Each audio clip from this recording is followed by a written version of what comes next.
Section 47, subsection 2 of the Electoral Act 2022 makes it mandatory that to vote, the presiding officer shall use a smart card reader or any other technological device that may be prescribed by the Commission for the accreditation of voters to verify, confirm, or authenticate the particulars of the intending voter in the manner prescribed by the Commission. So the use of the BVAS is a mandatory provision of the law and is not an option of charity. The Commission does not have a discretion on whether to use the BVAS or not.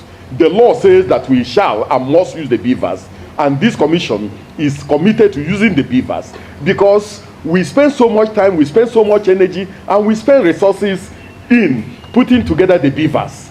The BVAS was developed by the Commission's in-house engineers as a way of making sure that identity theft is minimized as much as possible at our polling units. So we cannot spend time, resources to develop the BVAS and then throw it away and say we won't use it again. It doesn't make sense. So the BVAS has come to stay, and we are going to continue to use the BVAS in all our elections. The Commission will also transmit polling unit level results in real time. The transmission of polling unit level results is also a mandatory provision of the law, as Section 64, subsection 4 of the Electoral Act has made it mandatory. We canvass for the inclusion of the BVAS and the electronic transmission of results in the Electoral Act. We therefore have a responsibility. Welcome to my channel, where we discuss everything and all things politics, economy, and development in Nigeria and around the world. That was Barrister Festus Okoye, former INEC commissioner, who was like a spokesperson of INEC, assuring Nigerians, citing sections of the Electoral Act 2022, which shows very clearly that the use of BVAS and the electronic transmission of results was made mandatory. It was not optional. But that was not what INEC did in the 2023 presidential election. And I'm doing this video in support of former President Olusegun Obasanjo, who said in faraway America that INEC deliberately sabotaged the 2023 presidential election. You will see the proof in this video.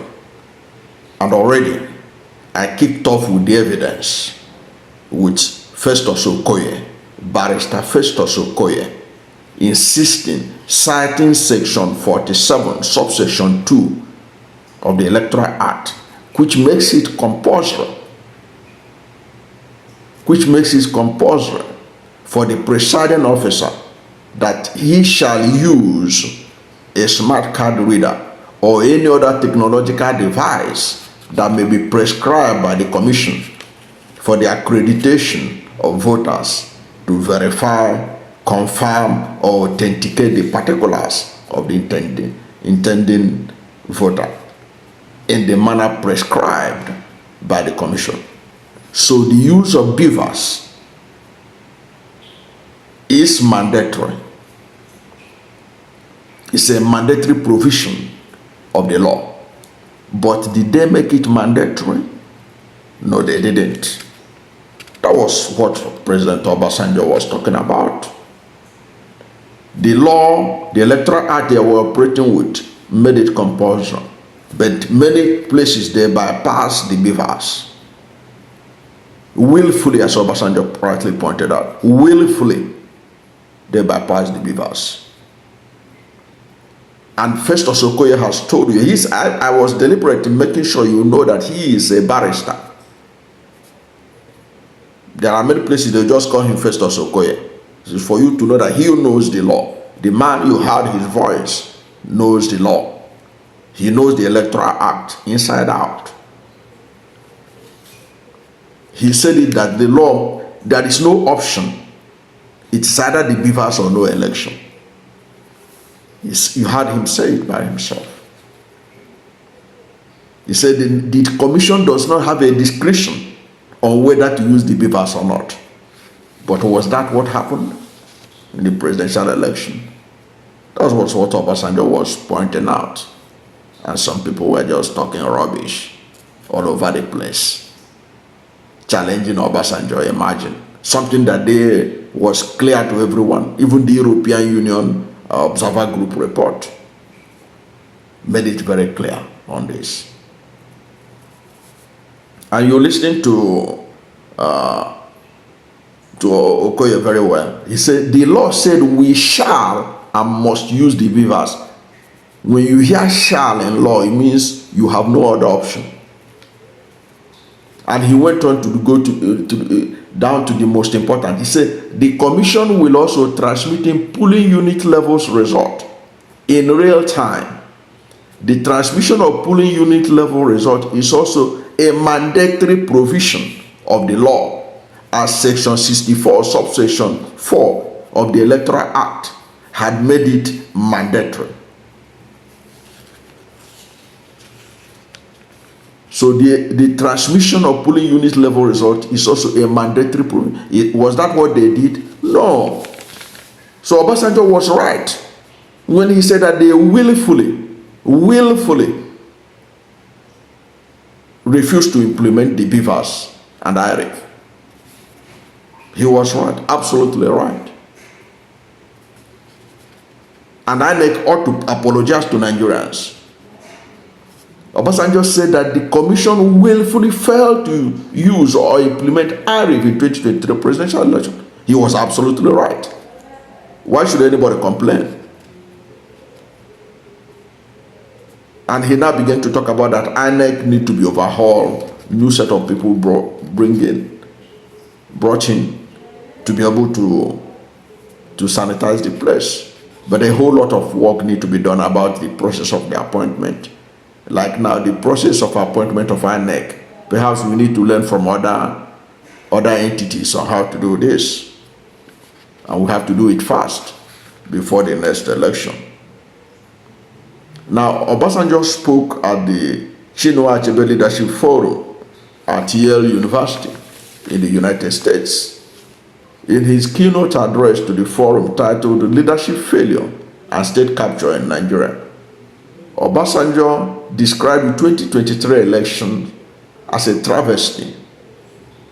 He accused INEC of deliberately failing to utilize bimodal voter accreditation system and the election viewing portal technologies during the 2023 presidential election.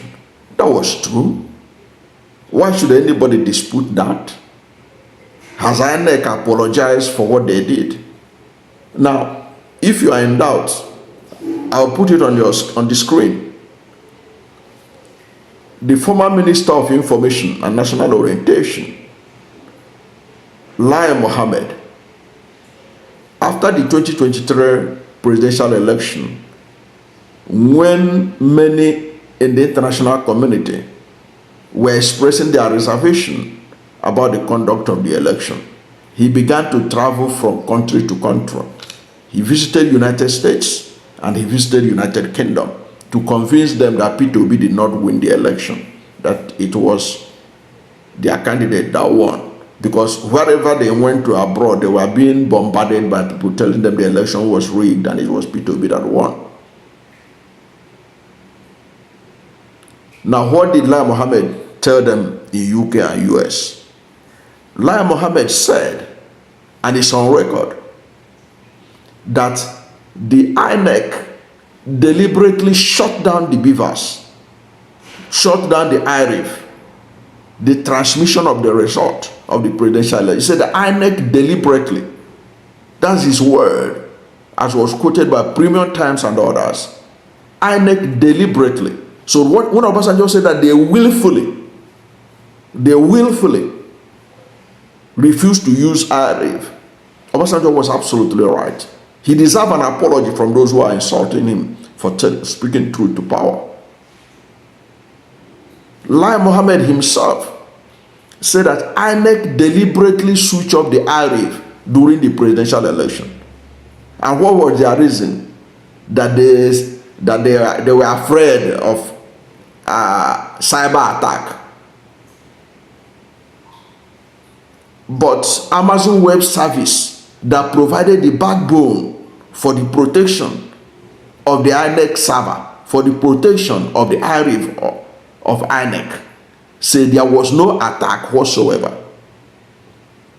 There was no attack whatsoever. There was no threat of attack whatsoever. Any attack you heard coming from any sources were just made up by the APC to deceive Nigerians. Amazon Web Service said there was no attack. And if there was an attack, Amazon Web Service, it provides backbone for several entities. It is probably the number one when it comes to providing web service protection. Amazon Web Service is number one in the world. It protects data of several governments around the world. And if there was a glitch, the so-called glitch, if there was a glitch, Amazon will put it on record. Amazon will transmit it to others. These are not like Nigerian establishment where they can lie and deceive people. Amazon Web Service will be honest to say, look, there was a breach in our service to the INEC, to the Independent Electoral Commission in Nigeria. There was no record of that. They deliberately do that to manipulate the election. That's what Obasanjo was saying. We all have heard it. We all know that it's true. Because when Lai Mohammed made that statement in London that INEC deliberately switched off the IRev, INEC did not counter Lai Mohammed till date.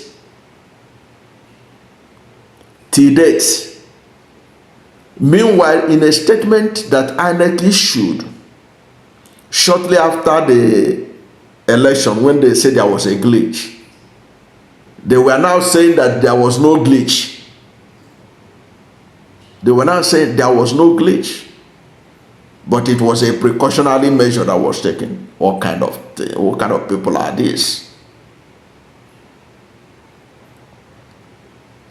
So INEC chairman and the INEC people ought to apologize to Nigerians, but they have not done that. They are still pretending that they conducted a fantastic election. When the European Union Monitoring Group gave an honest assessment of the election, they were kicking, just like the government they helped to install, against that European Union report.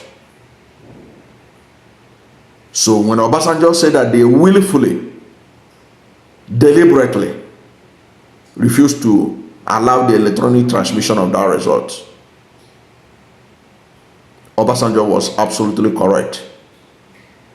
If Nigeria is a serious country, the present INEC chairman ought to have resigned from that day that he conducted a sham election. Sham election, in which many people believe that it was conducted accurately, in line with the Electoral Act, as read out to us by Festus Okoye. Peter Obi would have had a home run, but they deliberately, in the words of Lai Mohammed, INEC deliberately switch off the IRev to prevent the transmission of the result in real time. Something they told us was mandatory, that it is a shall, it's not an option. But today, what are they now telling us? They say, oh, INEC has the power to collect results anyhow it likes, whether manual or electronic or anyhow. And when they get to the Supreme Court, they stamp it with authority. Yes, sir. INEC is right. APC has won. And people are making noises because Obasanjo pointed out the obvious. The obvious that they know. The obvious that Lai Mohammed knew about and talked about it in faraway London. That INEC willfully sabotaged that election, according to Obasanjo, as was confirmed by even Lai Mohammed himself. Because INEC has not given any excuse why they deliberately switch off the IRev. And I have not seen anywhere they countered Lai Mohammed, because they ought to have countered Lai Mohammed in real time after he said those things in London and they made headlines in Nigeria. And Google don't lie. It keeps the record for all of us to see. So we should give kudos to Obasanjo for pointing out the mess that INEC made of the 2023 presidential election. And if Nigeria is a decent climb, heads ought to have ruled in INEC before now. Thank you for watching this video. I don't know what you think about this, but whatever is your position, let's hear from you at the comment section. Thank you for watching this video, and if you are new to my channel, you have not yet subscribed to my channel, please subscribe to my channel, hit the subscription button, hit the notification bell. When you subscribe to my channel and hit the notification bell, anytime I have a new video, you'll be among the first to know. God bless you. And please don't forget to like this video, because when you like it, Google will rank it high and recommend it for more people. Thank you, and God bless you and yours.